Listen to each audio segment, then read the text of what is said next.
বন্ধুরা, আজকে বাংলাদেশে যেরকম ঘটনাগুলো আমরা শুনছি, এগুলো খুব নিন্দনীয়।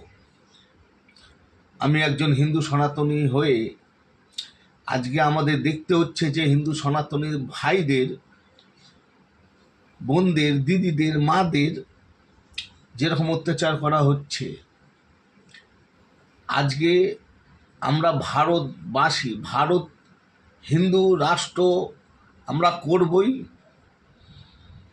আজকে বাংলাদেশের সনাতনী হিন্দু ভাইদের ওপর যে অত্যাচারগুলো হয়েছে, এগুলো খুব নিন্দনীয়, আমরা মানতে পারছি না। তাই বাংলাদেশের সকল মুসলিমদের বলছি, যে যেখান থেকে এসছো সেখান থেকে গুটিয়ে পালিয়ে যাও। আজকে অন্যায় অত্যাচার করছো আমাদের ভারতবাসীরা শান্ত শিষ্ট, তার জন্য তোমরা এখনো সঠিকভাবে রয়েছো। ওয়েস্ট বেঙ্গলে যত জঙ্গিরা সব আজকে ঢুকছে বাংলাদেশে, বাংলাদেশ দিয়ে পালাচ্ছে।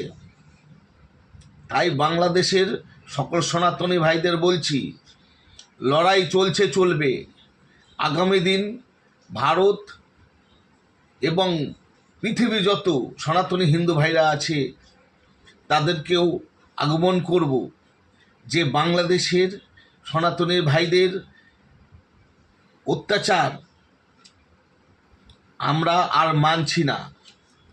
আমাদের একজন সনাতনী হিন্দু সন্ন্যাসী ভাইকেও তারা এখনও জেলবন্দি করে রেখেছে। অনেক হিন্দু আছে যে হিন্দুদের জেলে ঢুকিয়ে রেখে দিয়েছে সেই প্রশাসন। আজকে ইউনিস ছিল বাংলাদেশের হয়ে পাকিস্তানের কাজ করেছে। আমার সকল ভাইদের এই উদ্দেশ্য নিয়েই আজকে বলা, যে ছোট ছোট মেয়েদের যেরকম অত্যাচার করছে, আজকে আমাদের যেই দিদি নেমেছে, চৈতালি দিদি, ওনাকে সকল সনাতনী হিন্দুরা একটু সাপোর্ট করুন,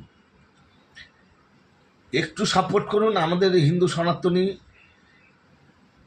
যেন তারা